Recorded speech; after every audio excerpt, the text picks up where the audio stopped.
This is KGW News at noon. As more states take precautions to fight coronavirus, we expect the White House to announce new guidance on face masks. That would mean some big changes for millions of Americans. Thank you for joining us today. I'm Brenda Braxton. A senior Trump administration official says the recommendation could apply to areas hit the hardest by the virus. Sam Brock has the details. A senior Trump administration official telling NBC News new guidance is coming soon, advising Americans who live in areas of high community transmission to wear cloth masks to prevent the spread of coronavirus. Given the fact that we know that asymptomatic people are clearly transmitting infection, it just makes common sense that it's not a bad idea to do that. That measure already taken by the mayors of New York and Los Angeles. This will be the look. Members of the LAPD are now wearing masks on patrol. It comes amid the debate over a nationwide stay-at-home order. Overnight on CNN, top health official Dr. Anthony Fauci getting more vocal about the need for a blanket policy. I don't understand why that's not happening. If you look at what's going on in this country, I just don't understand why we're not doing that. We really should be. In Tennessee, the governor relenting to calls for a stay-at-home order in that state, citing new evidence of increased activity. It's dangerous, it's unacceptable, and it's a threat to lives in our community. But in Oklahoma, only people 65 or older or those with compromised immune systems are being advised to stay inside. In states like South Carolina, Alabama, and Arkansas, there's still no stay-at-home mandate at all. In Florida, a stay-at-home order going into effect today, but only after Governor Ron DeSantis offered an exception for religious services. I don't think the government has the authority to close a church. I'm certainly not going to do that. Going back now to the new federal guidelines on covering your face in public, it's important to note we are not talking about those critical N95 masks that our first responders are using, but instead discussing homemade versions or scarves or bandanas, anything you could find or make at home that you can put over your face to cover up. In South Beach, Sam Brock, NBC News. Okay, in case you missed this update, Washington Governor Jay Inslee is extending his stay home, stay healthy order until May 4th. It was originally set to expire this week, but the governor says we haven't seen the worst of the virus yet, and this extension will keep people safe. The governor also says it's possible this order will last even longer. Governor Inslee's announcement comes as cases continue to grow. More than 6,500 people in Washington are infected and 272 people have died. That's according to Johns Hopkins University. King County remains the hardest hit area in the state with more than 2,600 cases. Here in Oregon, the number of known cases stands at 826 and 21 deaths. So far, more than 16,000 people have been tested. TriMet is making changes to keep riders safe and farther apart. Catherine Cook takes us through the new restrictions and guidelines for buses and MAX trains. At the Gateway Transit Center, people getting on buses Thursday night noticed a few changes. The biggest one, TriMet is temporarily limiting the number of passengers per bus to slow the spread of COVID-19.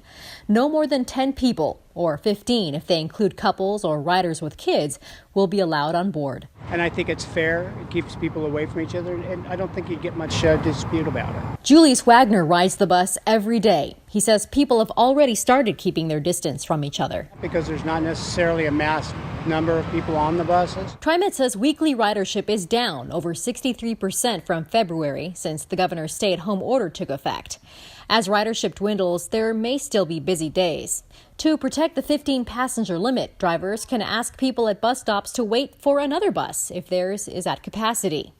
Inside buses, riders will find more changes. Some seats will have signs that say, "Don't sit here," to promote social distancing. Riders on MAX and West trains will also see signs encouraging passengers to keep their distance. The changes come amidst frustration from TriMet drivers. Union reps complain the agency has been slow to respond to safety concerns around the coronavirus. KGW obtained audio recordings that illustrate some of those concerns. In this one, a driver worries about big crowds and possible contamination. At one moment, I had every seat on my bus had somebody in it.